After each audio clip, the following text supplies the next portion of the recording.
दिनांक 28/12/2024 रोजी मध्यरात्री मुंबईतील मालाड परिसरात असलेली मड कोळीवाड्यात मासेमारी करण्यासाठी गेलेली मड कोळीवाड्यातील तिसाई बोटीचा दुर्दैवी अपघात झाल्याची घटना घडली आहे। याच घटनेचा आढावा घेण्यासाठी माजी आमदार आणि कोळी महासंघाचे राष्ट्रीय अध्यक्ष रमेशदादा पाटील यांनी मड गावाला भेट देऊन अपघात झालेल्या तिसाई बोटीचे बोट मालक हेमदीप हरिश्चंद्र टिपरी यांची भेट घेतली आहे आणि संपूर्ण घटनेची सविस्तरपणे माहिती जाणून घेतली आहे। दर्शकांना सांगू इच्छितो की जेव्हा हेमदीप टिपरी हे नेहमीप्रमाणे मड कोळीवाडा या ठिकाणी मासेमारी करण्यासाठी गेले होते, त्याच दरम्यान एका व्यावसायिक मालवाहू जहाजाने हेमदीप टिपरी यांच्या मासेमारी करणाऱ्या नौकेला धडक दिली।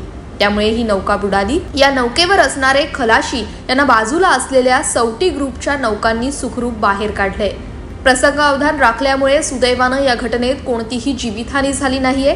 मात्र या घटनेत हेमदीप टिपरी यांचं मोठ्या प्रमाणावर नुकसान झालंय।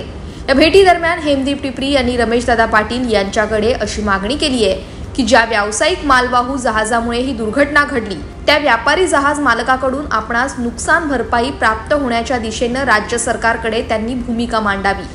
त्यांच्या याच मागणीविषयी रमेशदादा पाटील यांनी त्यांना आश्वासित केलंय की मच्छीमार बांधवांचा एक प्रतिनिधी म्हणून आपण राज्याचे मुख्यमंत्री देवेंद्र फडणवीस आणि राज्याचे मत्स्य व्यवसाय विभाग मंत्री यांची भेट घेऊन हेमदीप टिपरी यांना नुकसान भरपाई देण्याबाबत मागणी लावून धरू आणि आपला हाच प्रयत्न असेल की हेमदीप टिपरी यांना लवकरात लवकर नुकसान भरपाई प्राप्त होऊन न्याय मिळवून देण्याच्या दिशेने भूमिका मांडणं। मी आज मडगावामध्ये जे अपघात झालेली बोट आहे त्या बोटीच्या मालकांना भेटण्यासाठी या ठिकाणी आलेलो आहे आणि माझ्यासोबत किरण कोळी जे आहेत, राजहंस टपके आहेत, डॉक्टर भांजे आहेत।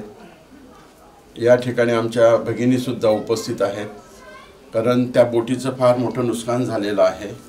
मच्छी मारण्याकरता ही बोट गेली होती आणि मच्छी मारत असताना तिकडनं एक व्यापारी जहाज आलं आणि त्या जहाजाने टक्कर दिली, त्यामुळे त्या बोटीचं फार मोठ्या प्रमाणात नुकसान झालेलं आहे। आता त्या बोटीचं नुकसान झालं आहे, खलाशांचं मार लागलेला आहे, काहीकांची जीविहानी होणार होती, तीसुद्धा तिथल्या आमच्या मच्छीमार बांधवांनी प्रयत्न करून त्यांनासुद्धा बाहेर काढलं आणि आज सर्व सुरक्षित आहेत। मच्छीमार जेवढे खलाशी होते, नाखवा होते, सुरक्षित आहेत। परंतु आज प्रश्न आलेला आहे की त्यांचं नुकसान झालं, कंपन्सेशन झालं आहे। ते व्यापारी जहाज आहे त्या जहाजा मालकाला सांगून शासनाने त्याचं कंपन्सेशन द्यायला पाहिजे आणि शासनानेसुद्धा ह्या बोट मालकांना, टिपरी साहेब आहेत आमचे, टिपरी जे आहेत, जे नाखवा आहेत, जे बोटीचे मालक आहेत, त्या टिपरीजींना त्याचं कंपन्सेशन मिळालं पाहिजे। त्याचं जे नुकसान झालेलं आहे त्यांचे नुकसान भरपाई मिळालं पाहिजे। या ठिकाणी सर्व माझ्या भगिनी आलेल्या आहेत आणि त्या की आमचं फार मोठ्या प्रमाणात नुकसान झालं आहे। हा कोळी समाज आहे, या समाजाला कोणी काही ॲक्सिडेंट झालं, काय नुकसान झालं तर त्याला मदत करत नाहीत।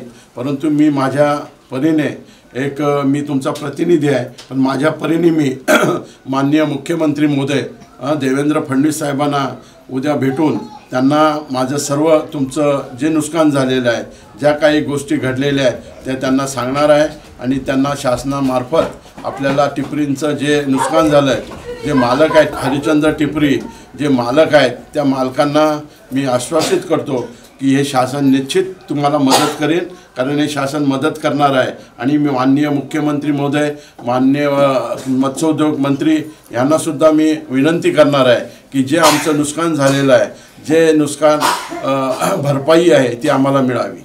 यावेळी रमेशदादा पाटील यांच्यासह कोळी महासंघाचे सरचिटणीस राजहंस टपके, महाराष्ट्र मच्छीमार कृती समितीचे सरचिटणीस किरण कोळी, डॉक्टर भांजे आदी उपस्थित होते। Bureau report, Navi Mumbai network.